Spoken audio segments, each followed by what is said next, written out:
This week's Parsha is Parsha Shalach. The spies go out. 10 come back with a negative report. Kalev and Yehoshua come back with a positive report. The crowd follows the majority.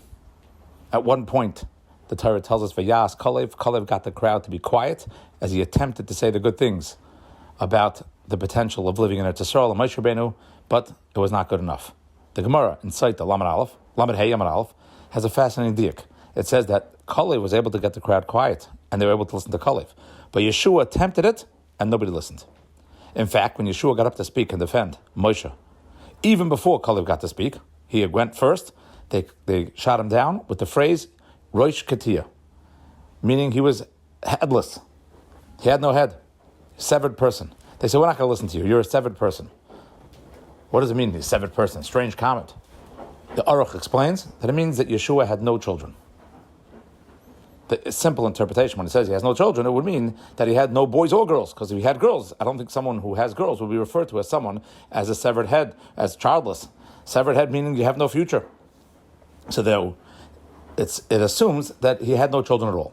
In the Gilyon, we cite many Gemaras that seem to say he was childless, but an open Gemara Megillah that says that he married Rachav and created many great people from her, and that happened through daughters. Gemara openly says that Yehoshua had daughters.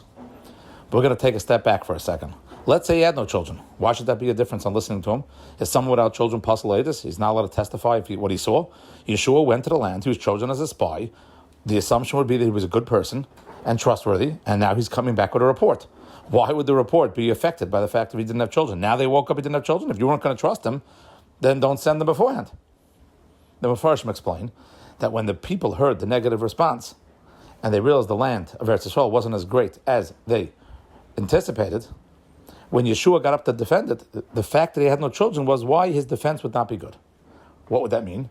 Simple interpretation, I think, could mean that us to go to battle against these people could potentially cause a war with death and all types of negative stuff. They were telling Yehoshua, don't sit back and send our kids into battle. You don't have children. So therefore, you saying to go to Israel and fight doesn't hold the same water, doesn't hold the same gravitas as the other people are saying it. As well, some want to say that they were telling Yehoshua, listen, you want to go to Israel. You have a personal desire to get there. Why? Because everyone knows if someone's married without children, the years that are counted that he could, in living outside of Eretz Yisrael, don't really count as considered toward the 10 years of marriage without children. Moving to Eretz Yisrael is a merit that can create having children. So they were telling Yehoshua, of course you want to go to Eretz Yisrael. You want to have that merit for yourself to eventually have children. Similarly, some want to say, the Gemara says, that if someone separates tithes, trumas, and maasros, the merit is that he has children. So they were telling Yehoshua, of course you want to go to Eretz Yisrael. Same idea. You want to create that we're in the land of Eretz Yisrael and we're fulfilling the certain mitzvahs in order to merit having children. So they were basically telling him that the reason why we're not going to listen to your testimony was not in general. In general, we would have trusted you. But once 10 spies came back and they said that the land was bad, you telling us, and dangerous and giants were there, you telling us to go there is not exactly trustworthy. There are many other explanations to why him having children would affect his testimony.